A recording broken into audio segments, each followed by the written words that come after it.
and I wasn't sure what it was. I don't know if I would try it. Well, it's been around for centuries, but Olympians are now putting it back in the spotlight. Get more on the pros and cons of cupping therapy. You're it. Thank you, JP. Now, if you've been watching Team USA compete in Rio, you may have noticed something a little bit strange, actually on the bodies of some of the Olympic athletes. Yeah, this weekend you may have seen several Olympians covered in big red or purple marks. There they are.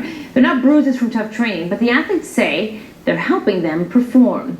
WABC-7 weekend anchor Emily Burris is here to join us in the studio with more on these weird circles and what they are. Emily. Yeah, Krista, those marks are what's left over from a treatment, you can see them right there, called cupping. It's been around for thousands of years, but only more recently have those perfect circles appeared on everyone from celebrities to world-class athletes.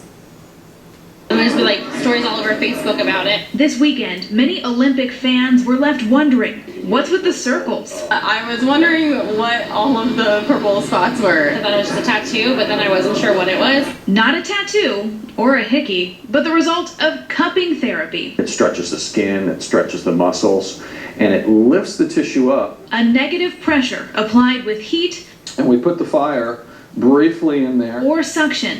For these athletes, it's about better recovery through increased circulation. The fascia or the connective tissue can get tight, the muscles can get tight, and cupping really helps to loosen everything up and increase the blood flow into the tissues. Brian Healy is a doctor of Oriental Medicine in Fort Myers. He uses cupping to treat athletes or people just looking for pain relief. But cupping's definitely gotten more popular in the last decade or so as more athletes are finding out about it. So I gave it a try. Should I be nervous? No, not at all. Researchers say there isn't a lot of long-term science out there about its effectiveness, but most say this type of cupping therapy is generally considered safe. I feel like a pressure, but it's not painful. Phelps fans say even if it is only a placebo effect, It's obviously working for him.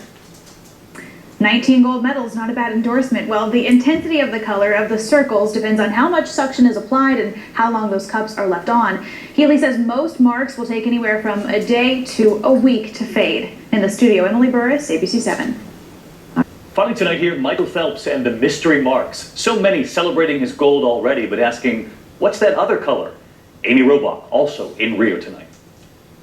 All eyes on Michael Phelps winning that 19th gold overnight. But many noticed something else. Those large purple circles, bruises actually, on his right shoulder and right there on his back. Posting photos of himself during his last practice before heading to Rio, even holding his newborn son. He says it's a part of his training, a treatment called cupping. An ancient Far East therapy practice of placing heated glass cups on the skin, supposed to help increase blood flow and reduce his soreness. Phelps is such a believer in it, he featured it in his recent Under Armour ad. And he's not the only one using the technique.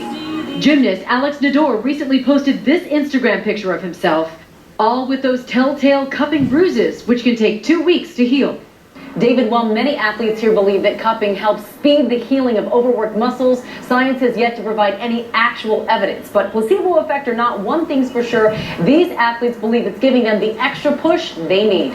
David? You got the gold. Must have worked. To Amy Robach tonight, thanks so much, and we'll see you on GMA. I'm David Muir.